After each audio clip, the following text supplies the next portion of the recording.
Admiral Vox'thul stared through the viewport of the Galactic Concord's flagship, the Righteous Vengeance. No, not stared, glowered.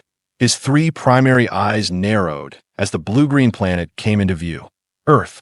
Just saying the name in his mind made his exoskeleton ripple with disgust. Status report. He barked, his mandibles clicking with irritation. First Officer Pelnor hurried forward, datapad clutched in his six-fingered hands.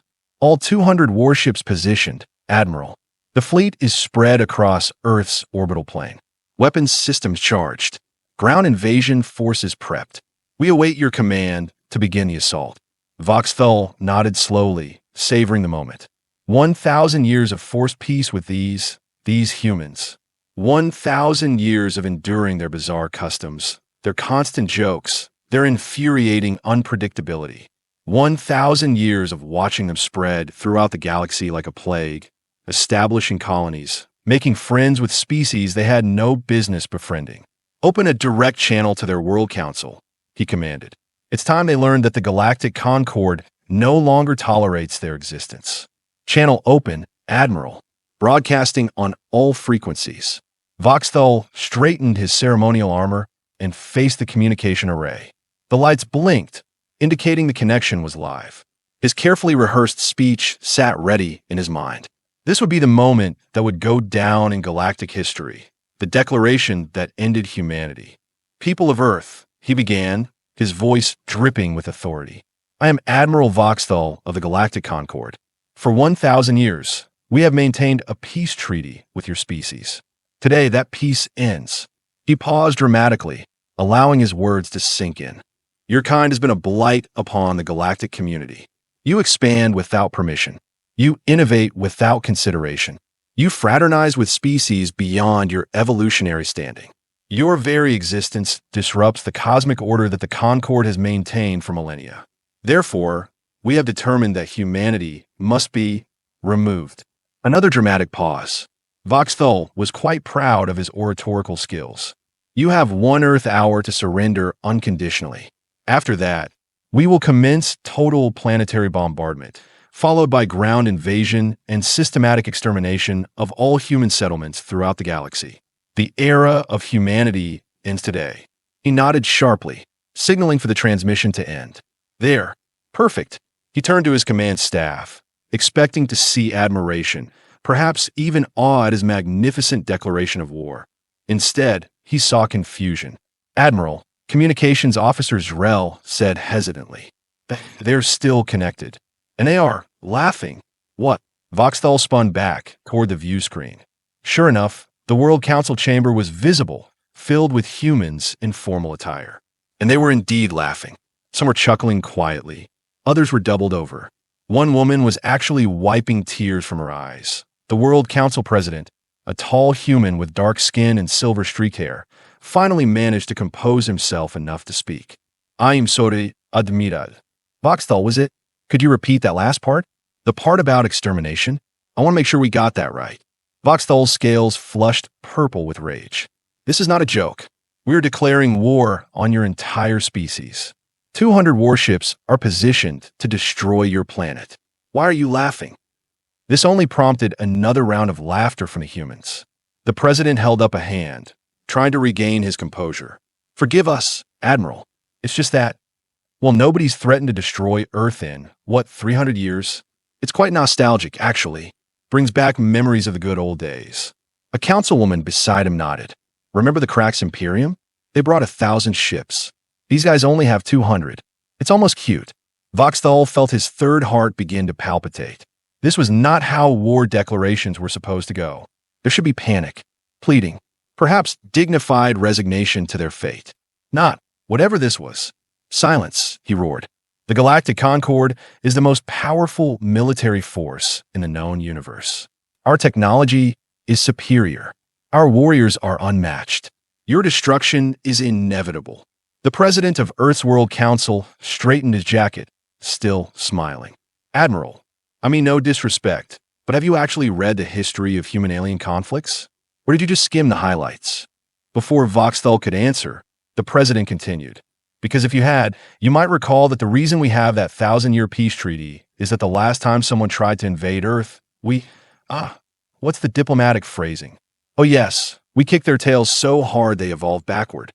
Murmurs of agreement, and more chuckles rippled through the council chamber. That's irrelevant. Voxthul snapped.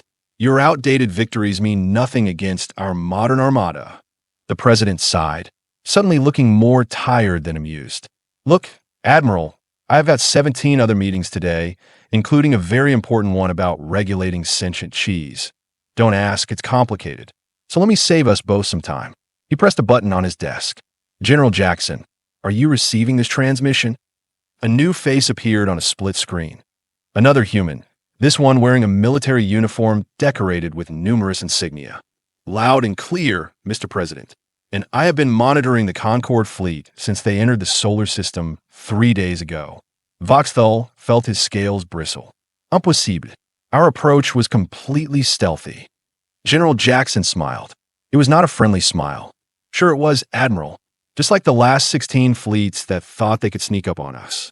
For your information, we have had your ships targeted since you crossed Neptune's orbit.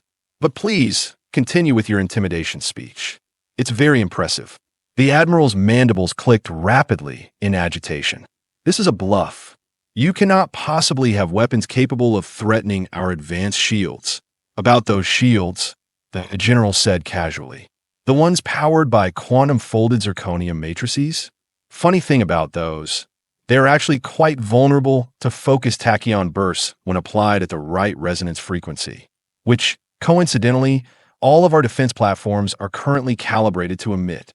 Voxthul felt his blood run cold. That information was classified at the highest levels of the Concord.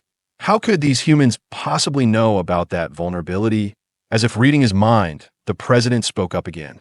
Admiral, did you really think we have spent the last 1,000 years just making jokes and annoying the galaxy?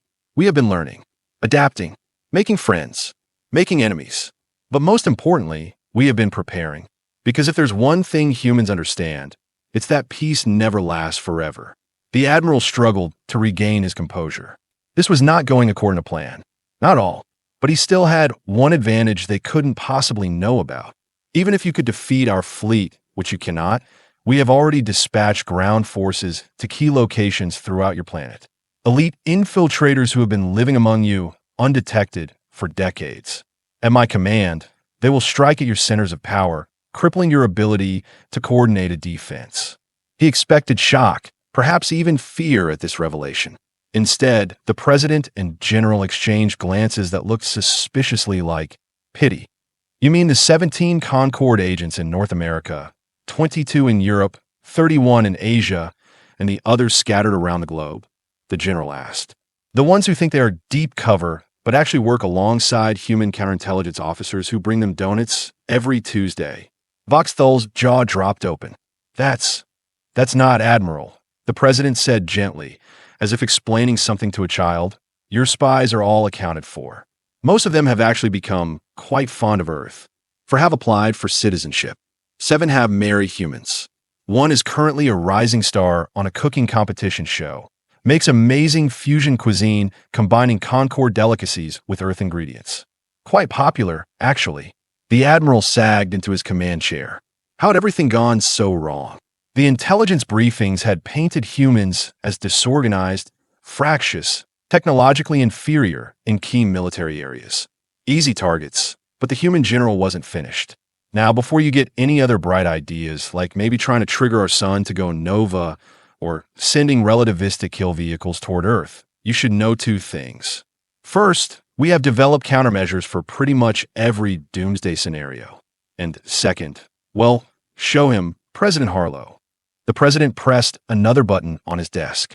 Another screen appeared, showing an image that made Voxthul's stomachs turn over. It was Concord Prime, the homeworld, and surrounding it was a fleet of ships. Human ships. A lot of them. We figured something like this might happen eventually, President Harlow said with a shrug. The Concord's been making noise about humanity for centuries. So we took precautions. That's Admiral Catry's 3rd fleet currently in orbit around your homeworld. 250 ships just waiting for my signal. General Jackson nodded. We have also got fleets positioned near every major Concord world and installation. Just as a precaution, you understand. Voxthul stared in disbelief at the images. It couldn't be true. It had to be an illusion, a trick. While you were busy plotting this little invasion, Admiral, President Harlow said, we were making sure we had options. That's the thing about humans. We are very big on options. The Admiral's third eye twitched violently. His carefully planned war, his moment of glory, was disintegrating before him. But there had to be something they didn't know, some advantage he still held. Our weapons technology, he began, is impressive. General Jackson finished for him. But not as impressive as what we have developed while pretending to be technologically inferior. Would you like a demonstration? Before Voxthul could respond, a bright flash lit up the void of space outside his viewport. For a moment, he feared the humans had opened fire. But no, it was just a small projectile, detonating harmlessly a few thousand kilometers from his fleet. That was one of our older weapons, the general explained. Just a small taste. The newer ones are significantly more persuasive. President Harlow leaned forward. So, Admiral Vox'thul, here's what's going to happen. You're going to turn your fleet around and head back to Concord territory. Along the way, you might want to contemplate why declaring war on humanity was such a bad idea. And when you get home, you can explain to your superiors why the 1,000-year peace treaty is actually a pretty good deal for everyone involved. The president's expression hardened, just slightly. Or you can continue with your attack. In which case, I promise you, the only record of the Galactic Concord that will survive in the historical archives will be as a footnote, another failed empire that underestimated humanity. Voxthul stared at the human leader, searching for any sign of deception, any hint of bluff. He found none, just calm confidence and that infuriating hint of amusement that humans always seem to carry with them. First Officer Pelnor leaned closer to him, speaking in a whisper. Admiral, I'm receiving reports that human ships have indeed been detected near all our major worlds. Our Central Command is requesting clarification of our mission status. Requesting clarification. Diplomatic speak for what in the seven hells have you done? Voxthul closed all three eyes briefly, trying to center himself. When he opened them, President Harlow was still waiting patiently on the screen. This situation will be reported to the Concord High Command, the Admiral finally said, trying desperately to salvage some dignity. Our response will be determined after full consultation. President Harlow nodded. Of course. Take all the time you need. We will be here. We have been here for thousands of years, Admiral. We will be here for thousands more. But before you go, General Jackson added, a friendly piece of advice. Next time you plan to declare war on a species, maybe do a bit more homework first. The communication ended, leaving Voxthul staring at a blank screen, surrounded by his now silent command staff. Orders, Admiral. First Officer Pelnor ventured after a long, uncomfortable silence that Voxthul slumped in his chair. Set course for Concord Prime. Maximum speed. He paused, then added bitterly, and prepare my resignation. As the massive fleet began the humiliating process of turning around, Voxthul couldn't help wondering how it had all gone so wrong. The intelligence reports had been so clear. Humans were supposed to be weak, divided, technologically inferior in key areas. Instead, they'd been 10 steps ahead the entire time.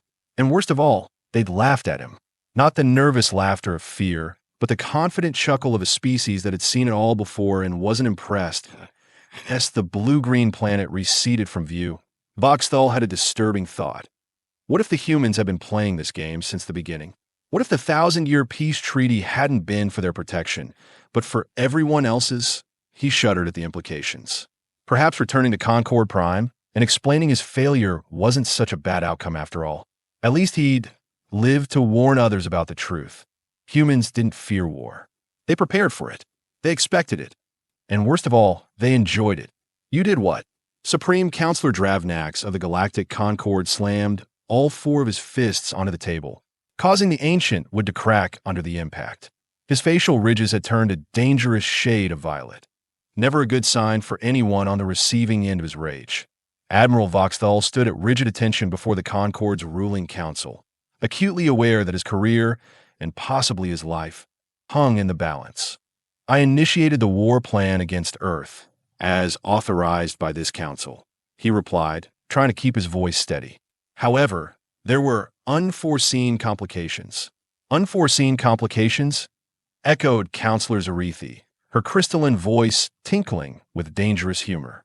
Is that what we are calling nearly starting a war we would have catastrophically lost these days? Voxthul swallowed hard. The intelligence reports were flawed. Humans had countermeasures for every strategy. They had ships positioned near all our major worlds. They knew about our agents. They even knew about the quantum shield vulnerability. The council chamber erupted into chaotic chatter, various species all expressing alarm in their native tongues. Supreme Counselor Dravnax raised his upper arms for silence.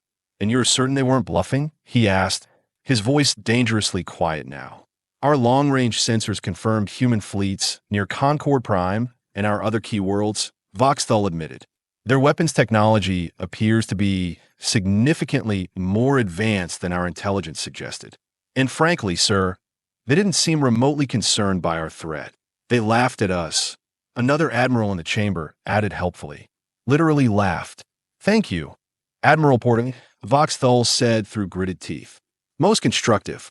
Counselor Zarethi leaned forward, her faceted eyes catching the light. "What I find fascinating is not that they were prepared, but that they let us retreat without consequences." "Why do that?" A new voice entered the conversation, smooth, cultured, and unsettlingly calm. "Because they wanted to send a message." All eyes turned to the speaker, who had until now remained silent in the shadows of the chamber. Intelligence Director Mala Thorne stepped into the light, her humanoid form a reminder of why she was so valuable to the Concord. She could pass for human, though her species had diverged from that evolutionary path millennia ago. "Director Thorne," acknowledged Supreme Counselor Dravnax, "your insights would be appreciated." She moved to the center of the chamber with fluid grace. "The humans didn't just repel our attack. They humiliated us. Deliberately. They showed us they knew everything. Our plans, our weaknesses, our agents. They demonstrated they could have destroyed us at any time. And then they let us go." "But why?" demanded Counselor Zarethi. "Because," Thorne said with a thin smile, "that's far more terrifying than if they had simply destroyed Admiral Vox'thul's fleet. Now we know they have been watching us. Planning. Preparing. For how long? Decades? Centuries? The entire 1,000 years of our peace treaty." A cold silence fell over the council chamber as the implications sank in. "What do you propose, Director?" Dravnax finally asked. Thorne's smile widened slightly. "I propose we learn more about what we are actually dealing with. I have spent years studying humans from afar, but clearly our understanding is insufficient. We need someone on the inside. Are you volunteering?" Zarethi asked, mandibles twitching with skepticism. "Indeed, I will go to Earth, posing as a diplomatic envoy seeking to smooth over this unfortunate incident. While there, I will gather intelligence directly.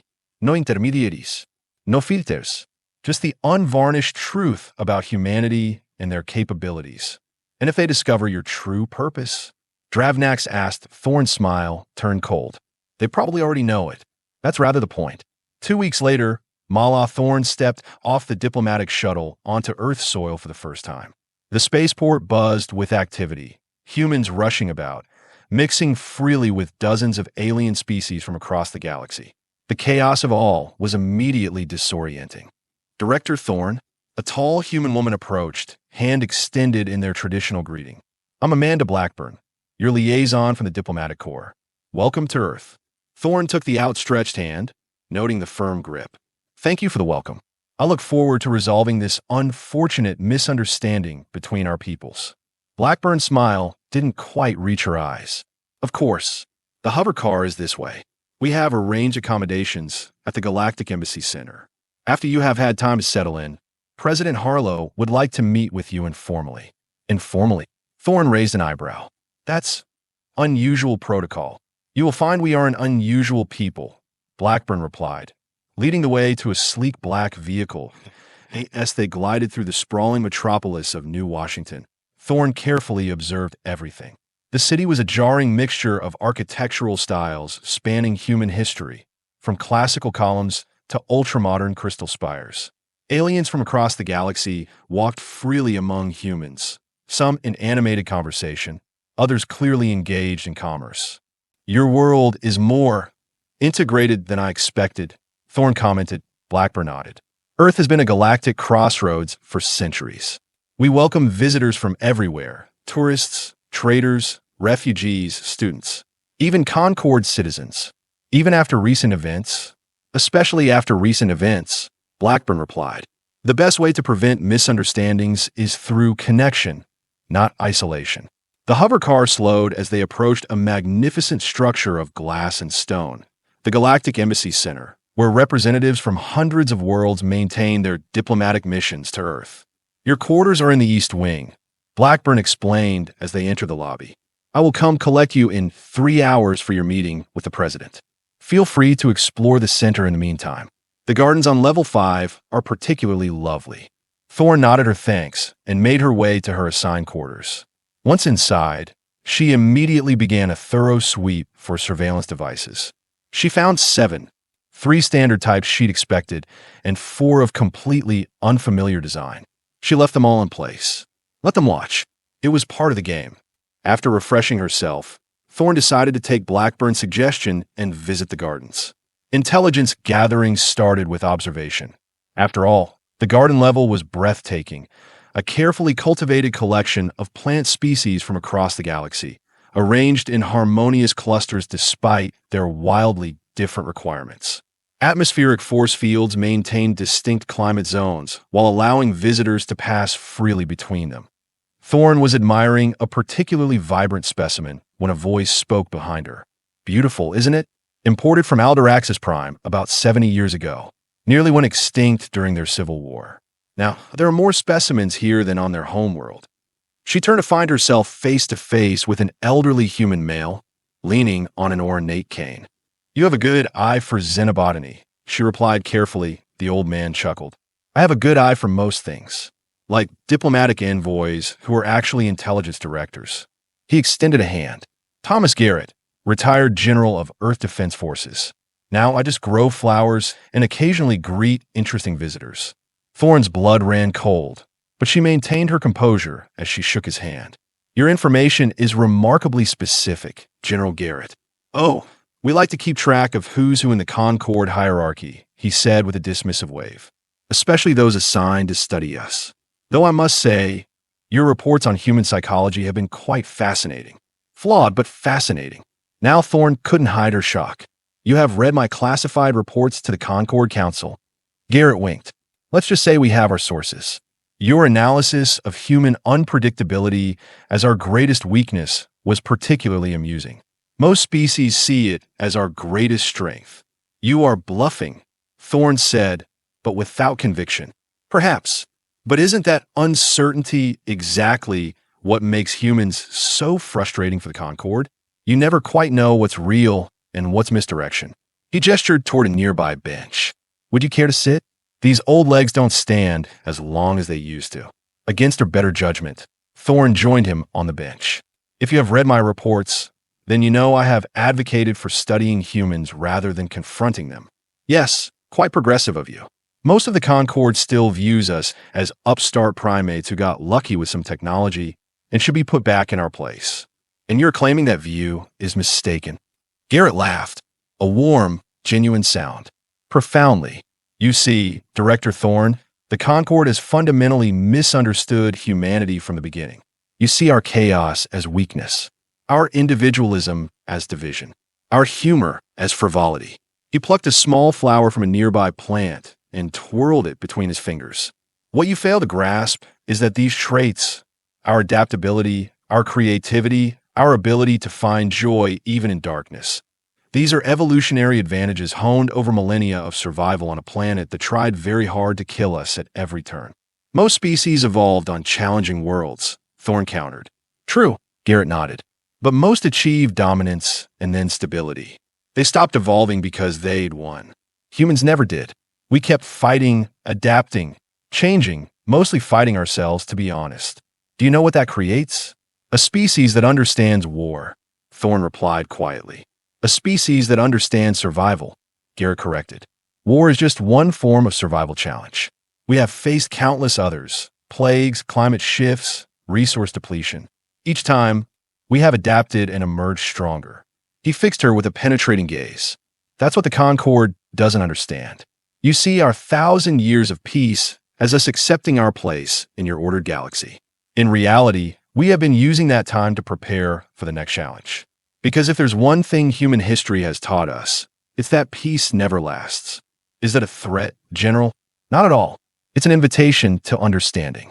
The Concord wants order, stability, predictability. Those are worthy goals. But the universe doesn't work that way. Change is inevitable. Adaptation is survival. Garrett stood slowly, leaning on his cane. Your meeting with the president will begin soon. I suggest you approach it with an open mind. And Director, if you truly want to understand humans, stop analyzing us as a problem to be solved. Try seeing us as a possibility to be explored. With that cryptic advice, he departed, leaving Thorne to ponder his words as she made her way back to her quarters. President Harlow's private office was nothing like Thorne had expected. Instead of the formal grandeur typical of galactic leaders, it was comfortable, almost homey, with actual paper books lining the walls and various artifacts from across Earth and beyond displayed on shelves. Director Thorne. Harlow greeted her warmly, rising from behind a wooden desk that appeared to be handcrafted. Thank you for making the journey. Yeah, thank you, Mr. President, she replied, accepting the offered cup.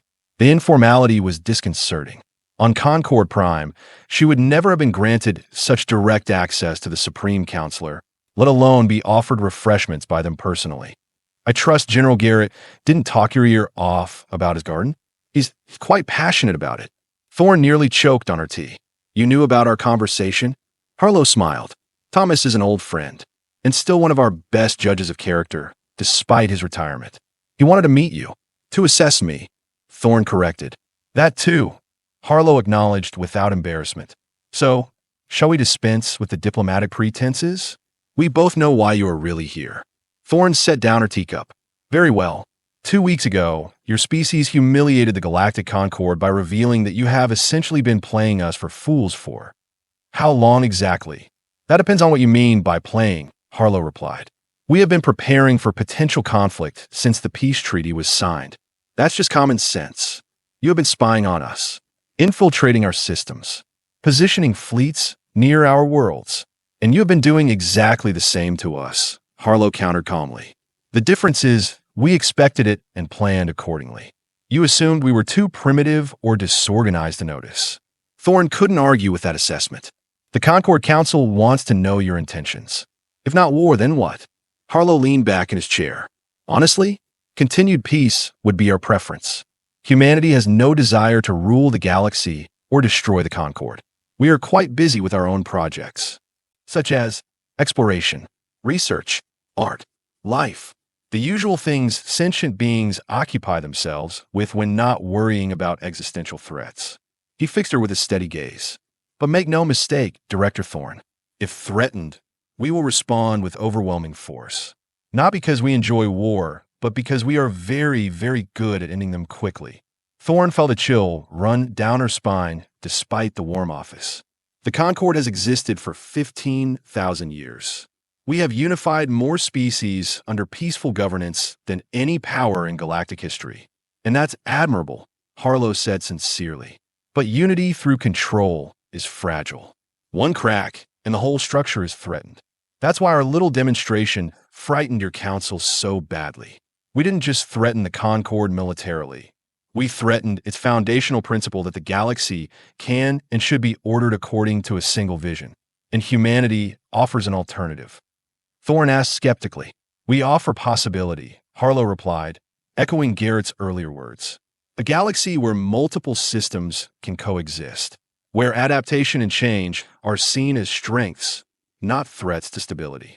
He stood and walked to a window overlooking the city. Look out there, Director. What do you see? Thorne joined him. Below, the streets teemed with life.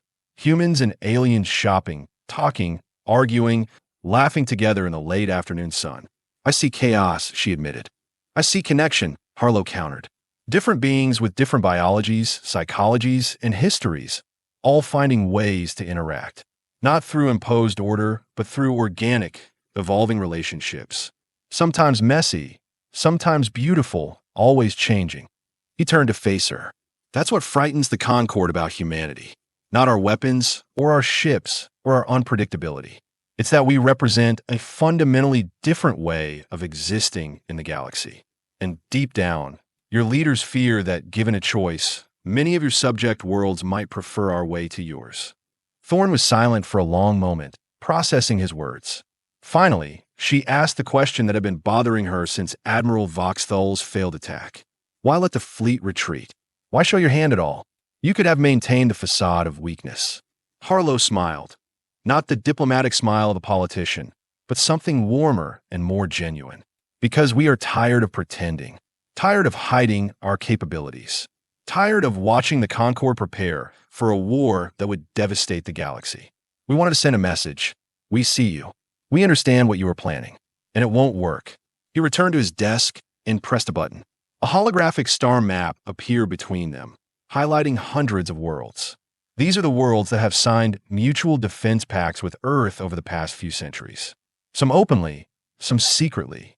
All of them value their independence and their right to determine their own futures. Thorn's eyes widened as she recognized many Concord Protectorate worlds among them. This is most unexpected. Is it? Harlow asked. Or is it the natural consequence of treating sovereign worlds as pieces on a game board rather than partners in a shared galaxy? The hologram disappeared, and Harlow's expression became serious. Take this message back to the Concord Council, Director Thorn. The 1,000-year peace is indeed over, but not because humans want war. It's because we are no longer willing to pretend we are less than we are to make you comfortable. He extended his hand. Instead, we offer a new relationship, one based on mutual respect between equals, one that acknowledges that the galaxy is large enough for different approaches to coexist, one that values diversity of thought as much as diversity of species. Thorn hesitated before taking his hand. And if the Council rejects this offer, Harlow's grip was firm but not threatening. Then nothing happens immediately. We continue to exist. You continue to exist. But know that the old dynamic, where you believe yourself superior and us naive, is finished. Whatever comes next, it will be between equals. As Thorn left the president's office, she felt strangely lightheaded. In her centuries of intelligence work, she had never encountered a species quite like humans. Their contradictions were maddening. They laughed in the face of annihilation, yet offered peace from a position of strength. They created beautiful gardens while positioning fleets for war. They spoke of connection while demonstrating their capacity for devastating military action. Back in her quarters, she began composing her report to the Concord Council. But for the first time in her career, she found herself at a loss for words. How could she explain humanity to beings who had never sat in a room with a human leader, who had never walked among them in their chaotic, vibrant cities? In the end, she wrote only this. The humans did not declare war on us 2 weeks ago. They declared independence from our assumptions, our control, and our vision of Galactic Order. They are not a problem to be solved or a species to be contained. They are a reality we must learn to accept, and perhaps, if we are wise enough, a possibility we might explore together. She paused, then added a final line. And yes, they are still laughing at us. But I'm beginning to understand why.